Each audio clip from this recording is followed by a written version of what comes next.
This is the Life is Easy, Life is Good video blog, and this is the 22nd video. So, last week I made a bold claim, and that claim was that we don't have to fix our problems, and we don't have to fight evil in our lives or fight the negative in our lives. And I also said that we are as powerful as the sun, and the same energy or the same force that takes care of all of the universe also takes care of our personal lives. So, in light of that, if we're as important and as powerful as the sun, if there's no evil or no problems that can defeat us or bring us down because of how important we are, what do we do in light of our dark moments? So, that's the question that comes to mind. If we are that important and if we are that significant to the universe, and if the same energy that takes care of the big universe also takes care of our personal lives, what do we do with our personal problems or in our dark moments? And what I wanted to share with you that is I found that we can transform our darkest moments into moments of ecstatic enjoyment as we turn our perspective from the mindset of damned if I do, damned if I don't. And basically what that means is that even if we do good, we still have a suspicion in the back of our head that doing the right things doesn't really solve the problem. Bad things happen to good people all the time. So what do I really do in order to address these negative things that happen in my life? What do I really do to solve them once and for all? And I don't think that there's really a solving them once and for all as far as the situations that come up, but there is a solving once and for all, our response to them. We don't have to be perplexed by them or depressed by them or frustrated by the negative things that come our way. And we can actually have enjoyment and overwhelming joy in every situation. So, what I wanted to share with you is how to go about experiencing that. And we can do that when we allow our spiritual parent, or the same energy that takes care of the universe and also takes care of our personal lives, to really give us the ability to know that our true fate is overwhelming joy in every situation. Our fate is not to repeat negative situations. And I've asked you before in previous videos, if you've had negative situations that just seem to reoccur, something that you really can't overcome, or anything that just really frustrates you right now.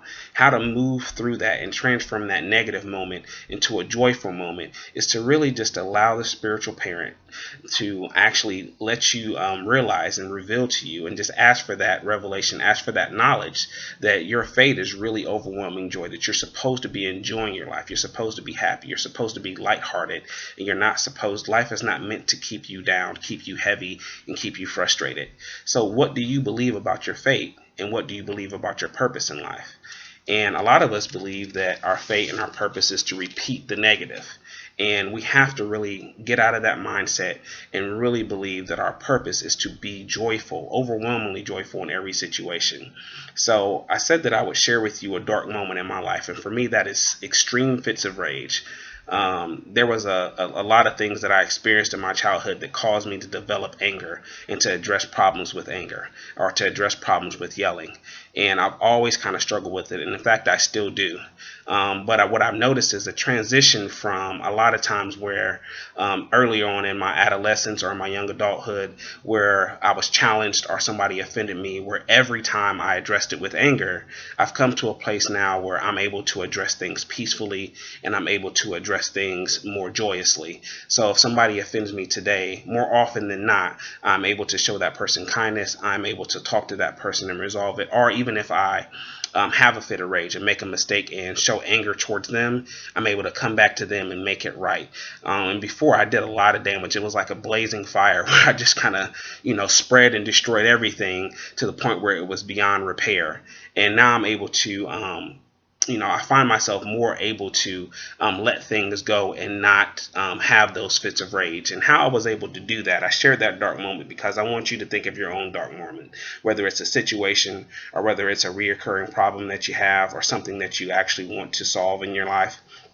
And I was able to do that by allowing my spiritual parent to just let me know that every situation there's supposed to be overwhelming joy. Even if I make a mistake and express anger, there's forgiveness from that. I don't have to beat myself up about mistakes that I've made, and I can actually go back to that person or in the next situation be able to respond peacefully. So there's a story in the Bible that I'm reminded of. And again, I only share these Bible stories just because I think they're good illustrations and lessons that we can learn about our actual lives here. So whether this actually happened in history or if it's just a parable. I'm really not sure of that, but I only share it just to kind of make it plain. But in Genesis 15, the Creator speaks to Abraham and promises him a son. And the only problem with that is his wife is barren. So after trying for so long, they are not able to get pregnant. So his wife goes to him and says, "We have a maid, and maybe what the Creator meant was for you to have relations with her and get her pregnant." So he does that, and he gets her pregnant, and the maid has a child. And they come to find out that that's not what the Creator had in mind. So when that happens, he's 86 years old, and he was 100 years old by the time he actually got his wife pregnant and was successfully able to have a son like he was promised by the Creator.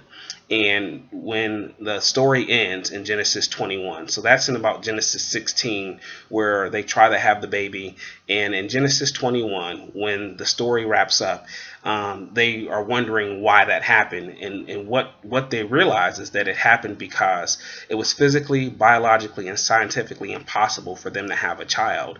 And the reason why the time that it took so long for them to experience the promise or the miracle that they were supposed to be given was because it was supposed to be a laughable, miraculous occasion. A lot of times things in our personal lives get even worse, even when we're doing the right things, even when we're trying to attempt to do the right things to make it better, things seem to get worse. And the reason why I found that is within this story. And the reason why it is so that things can get so impossible that when it actually comes to fruition or when it comes to pass, it is truly something that we can laugh at, like, wow, I can't, it got so worse that there was no way it could work out, and it did work out.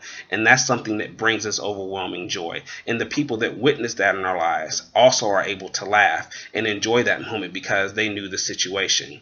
And so I wanted to share that story with you because I wanted to make a point, is that the wrong thing to do when we're in a dark moment and we can't find ourselves out of it is try to fix it ourselves. So that's what I mean by we don't have to fix our problems, or we don't have to solve our problems, and we don't have to fight evil for ourselves. Is because when we do that, like Abraham, he slept with his maid and tried to create what could only be produced spiritually, what only the universe or the energy or the Creator could do for him, he tried to do for himself. When we try to do for ourselves what only the universe can take care of us and do for us, we usually produce something that is a curse, or we sabotage what actually is supposed to happen, which is overwhelming joy, and we strip ourselves of that joy. So try to really refrain from, or even ask your Creator or your higher self or whoever you pray to for the ability to not try to solve problems for yourself, and to really come to a place of trust and to let that energy or that higher self or the person that you pray to take care of those things for you and come to a place of trust.